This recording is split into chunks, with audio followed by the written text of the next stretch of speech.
दहन और ज्वाला, चीजों का जलना, combustion and flame burning of things. स्वागत है, मैं हूं आलोक और मैं आपको स्वागत करता हूं अपने यूट्यूब चैनल आलोक स्टडी हेल्प में।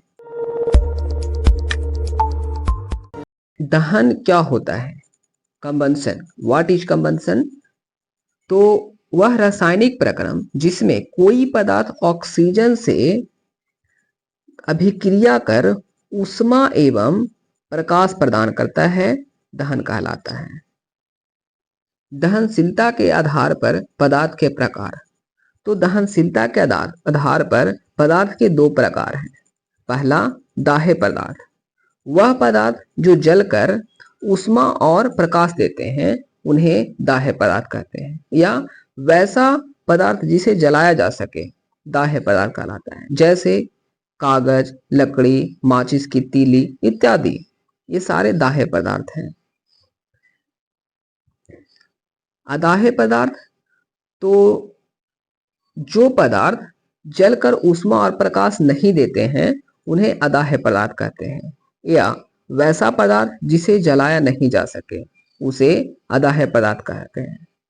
जैसे लोहा, कांच, पत्थर इत्यादि, इन सभी को जलाया नहीं जा सकता है, इसलिए यह अदाह्य पदार्थ है। ज्वलन ताप, हीट ऑफ कंबंसन। ज्वलन ताप वह न्यूनतम ताप जिस पर कोई पदार्थ जलने लगता है उसका ज्वलन ताप कहलाता है। ज्वलनशील पदार्थ, जिन पदार्थों का ज्वलन ताप बहुत कम होता है और ज्वाला के साथ सरलता पूर्वक आग पकड़ लेते हैं उन्हें ज्वलनशील पदार्थ कहते हैं। ज्वलनशील पदार्थ के उदाहरण निम्न हैं, जैसे पेट्रोल, एल्कोहल, द्रवित पेट्रोलियम गैस इत्यादि।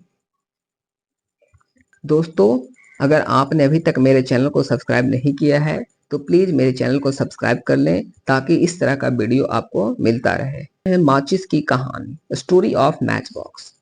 तो आप जानते ही होंगे कि पुराने समय में चकमक पत्थरों को आपस में रगड़ने से निकलने वाली चिंगारी से आग जलाई जाती थी।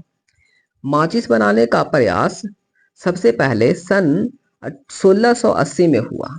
रॉबर्ट बॉयल ने कागज के टुकड़ों पर सफेद फास्फोरस लगाकर उसे सल्फर लगे कागज पर रखा। ऐसा करने पर कागज ने आग पकड़ ली।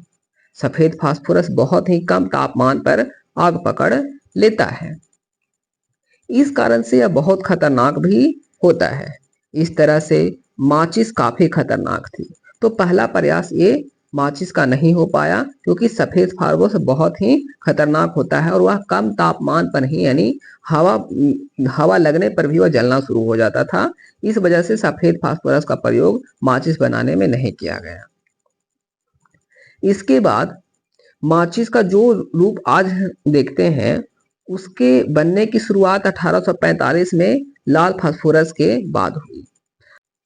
लाल फास्फोरस अपने आप आग नहीं पकड़ता बल्कि रगड़ने पर ही चलता है। अपने घरों में जो माचिस की डिब्बी पर आप देखते हैं उसमें तिलियां पर लगा रसायन पोटेशियम क्लोरेट होता है। डिब्बी पर लाल फास्फोरस और सल्फर लगा होता है। माचिस की तिलियां डिब्बी पर रगड़ने से आसानी से जल उठती है पर अपने आप नहीं जलती, इसलिए खतरनाक भी नहीं होती। इस प्रकार लाल फास्फोरस इस्तेमाल करके पहली बार सेफ्टी माचिस कार्ल लुंडस्टान ने 1855 में स्वीडन में बनाई थी। तो इस प्रकार माचिस का आविष्कार किया गया। क्या कभी आपने सोचा है कि आग गर्म क्यों होती है? जरा सोचो। तो हमने ये पाया कि जब किसी पदार्थ को जलाया जाता है तो ऊष्मा निकलती है। जब किसी ईंधन को जलाते हैं तो कार्बन डाइऑक्साइड और जलवाष्प बनता है।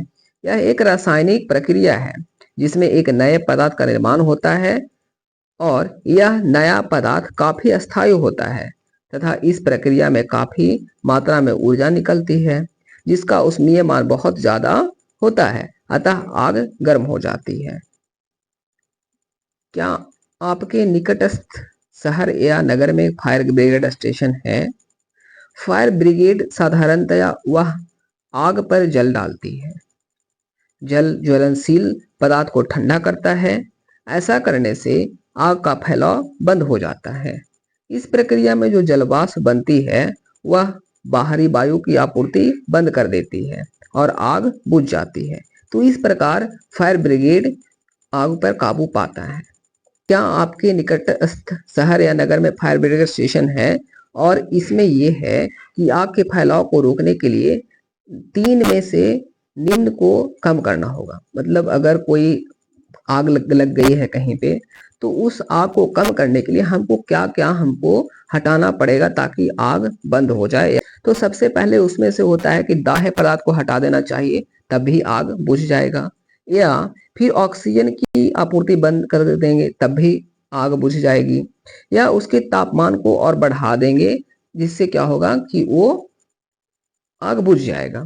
तो कोई 3 में से कोई एक को भी अगर हटा देंगे तो भी क्या हो जाएगा, आग बुझ जाएगा। आग बुझाने वाले संयंत्र जिसे अग्निशामक कहा जाता है, ये 2 तरह के होते हैं।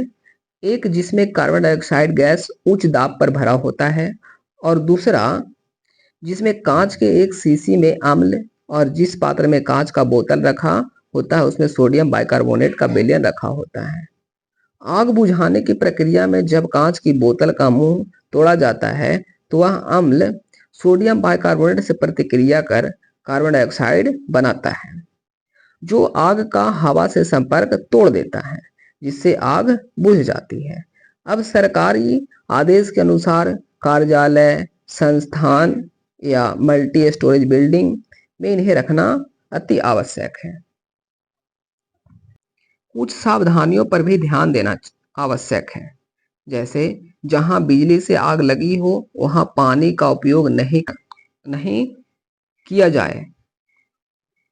दूसरा ये है कि जहां तेल में आग लगा हो तो पानी नहीं डालनी चाहिए, क्योंकि पानी तेल से भारी होने के चलते नीचे हो जाएगा और आग बुझ नहीं पाएगा। आप पेट्रोल पंप के नजदीक बाल्टियां बालू रखा देखे होंगे, जरा सोचिए ऐसा क्यों है। तो क्या आपने कभी अपने नजदीकी अग्निशामक सेवा या टेलीफोन नंबर नोट किया है? तो पटना में इसका जो नंबर है 101 है, या ये नंबर आप डायल कर सकते हैं। तो पटना आपको ये नंबर मिल जाएगा अग्निशामक सेवा के लिए। आपके आसपास अगर कहीं आग लग जाए तो तुरंत अग्निशामक सेवा को टेलीफोन करने के लिए नजदीकी अग्निशामक सेवा का परामर्श नंबर अवश्य रखना चाहिए, है ना। इससे आपको काफी सुविधाएं होंगी। कहीं पे अगर आग लग गई तो आप उन्हें बुला सकते हैं। तो इस प्रकार से हमने इस चैप्टर को बहुत बारीकी से सीखा है और लगभग मैंने एक कोशिश किया है कि इस चैप्टर में जो भी मटेरियल है मैं उनको अच्छे ढंग से दिखा पाऊँ नोट्स के रूप में। तो अगर आपको वीडियो अच्छा लगा हो तो प्लीज़ वीडियो को सब्सक्राइब कर लें, ताकि आपके हर वीडियो आपके पास पहुंच सके। धन्यवाद।